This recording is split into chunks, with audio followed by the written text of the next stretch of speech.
ये अभी मीटिंग हुई पंजाब के मुख्यमंत्री, हरियाणा के मुख्यमंत्री और केंद्र के मंत्री। ये मेरे ख्याल पहले भी कई मीटिंग हो ली, खट्टर साहब तो जब भी मीटिंग हुई थी। मकसद क्या है इन मीटिंगों का? और हरियाणा के मुख्यमंत्री कहते हैं कि बड़ी वैसे माहौल में, अच्छे माहौल में मीटिंग हुई, आगे वो होगा। और पंजाब के मुख्यमंत्री कहते हैं एक बूंद पानी नहीं दूंगा हरियाणा को। और मकसद समझ में नहीं आया, जबकि सबको मालूम है सुप्रीम कोर्ट का फैसला होने के बाद, आने के बाद, जो कि वैसे 2002 में सुप्रीम कोर्ट ने फैसला दे दिया था हरियाणा के हित में, पंजाब सरकार को आदेश दे दिए थे कि 1 साल के अंदर अपनी नहर खोदो।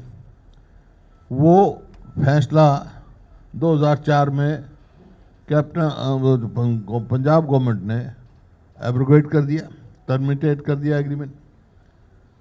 और मैं उस टाइम सांसद था, तो हम गए और वो रेफरेंस राष्ट्रपति को करवाया, डॉक्टर मनमोहन सिंह से कह के राष्ट्रपति का रेफरेंस आया। फिर रेफरेंस का फैसला आ गया हरियाणा के हित में कि भाई ये टर्मिनेट नहीं हो सकती है संधि। तो इसका मतलब ये है 2002 का फैसला फाइनल है। तो ये बात हुई। तो जब फैसला आया उसके बाद ऑल पार्टी हरियाणा की मीटिंग बुलाई गई थी। खट्टर साहब मुख्यमंत्री थे उस टाइम, और वहाँ ये फैसला हुआ था इसको इम्प्लीमेंट कराने के लिए राष्ट्रपति से मिलेंगे और प्रधानमंत्री से मिलेंगे। राष्ट्रपति उस टाइम प्रणब मुखर्जी थे, उससे उनसे मिलाए हम। मैंने जब ये अपॉइंटमेंट ले ली थी, मिलाए। प्रधानमंत्री की अपॉइंटमेंट लेना जिम्मेवारी थी खट्टर साहब की, वो आज तक नहीं प्रधानमंत्री से मिले हम। लेकिन एक मीटिंग हुई प्रधानमंत्री की जगह, उस समय के तत्कालीन गृह मंत्री राजनाथ, उस टाइम गृह मंत्री थे, उनके ऑफिस में मीटिंग हुई। वहाँ खट्टर साहब भी थे, मैं भी था, और वहाँ उसके अटॉर्नी जनरल भी थे सुप्रीम कोर्ट के, और बहुत सारे वकील थे, और सारी पार्टियों के सदस्य थे। तो वहाँ मैंने सवाल पूछा उनसे, अटॉर्नी जनरल से, कि भाई अब क्या मकसद है, अब क्या? उन्होंने साफ कहा कि ऑर्डर फाइनलिटी अटेन कर चुका है। इसका मतलब उसको इम्प्लीमेंट करने की बात है। तो जब वो बात हो गई तो यहाँ असेंबली में मैंने उठाया था, आपको याद होगा, कि भाई आप कंटेम्प्ट ऑफ कोर्ट डालो, फैसला इम्प्लीमेंट नहीं हुआ। खट्टर साहब ने on the floor of the house पे कहा था कि हम कंटेम्प्ट ऑफ कोर्ट डालेंगे। तो बैठ के आप विचार करने की क्या बात है? अब किस बात की बैठक हो रही है पंजाब के चीफ मिनिस्टर के साथ? कंटेम्प्ट ऑफ कोर्ट की सीधा क्यों नहीं डाला जा रहा? इसका मतलब हरियाणा सरकार हरियाणा के हितों की रक्षा नहीं कर पा रही। नहीं तो कंटेम्प्ट ऑफ कोर्ट कहाँ, असेंबली में उनका वायदा था, पूर्व चीफ जो एक्स चीफ मिनिस्टर के थे, उन्हें डाला गया।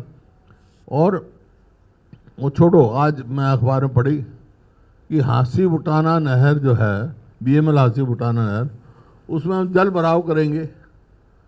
अरे वहाँ उन्होंने एक पंचर होना था बीएमएल मेन ब्रांच में, पंजाब ने स्टे ले रखा है, और तुम ये कहते हो बड़े अच्छे माहौल में मीटिंग हुई। तुम्हारे से ये भी नहीं कहा गया हरियाणा सरकार से कि तुम विड्रॉ कर, बात कर।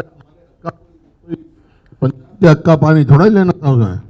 पंजाब का, हरियाणा का जो है, पंजाब को 5 MA फ्लॉट हुआ था, हरियाणा को 3.83 इराडी ने 80s में करा अलॉट। और आज तक हम 1.63 या 2 से ज़्यादा MA नहीं कर सके। इसी वास्ते हांसी बुटाना नहर बनाई थी हमने कि सदन हरियाणा तक पानी जाएगा, और हमारा जो हिस्सा है कम से कम 1 MAF उसमें हम ले लेंगे। पंजाब गवर्नमेंट ने स्टे ले लिया, बाद में राजस्थान को ज्वाइन कर लिया। वो वैकेट नहीं कराया गया इनसे 11 साल में। ना चीफ मिनिस्टर से ये, सेंटर के मिनिस्टर से ये बात रखी कि भाई आप आ तो रहे हो, मध्यस्थता तो कर रहे हो, पहले जो हमने अपनी ज़मीन में नहर बनाई है, 300-350 करोड़ रुपए हमारे लगे हुए हैं, उसमें तो तुम जल भराव की बात कर रहे हो, उसे स्टे वेकेट नहीं कराते। दूसरा जो दादूपुर नलवी जो नहर बनाई थी, वो पहली सरकार है हिंदुस्तान की, हिंदुस्तान देश में मैं कह सकता हूँ, जो बनी बनाई नहर इन्होंने आट दी। एक नहर में जल भराव कर रहे हैं कि वो होगा, एक नहर आट दी इन्होंने। तो ये परिस्थिति है SYL की।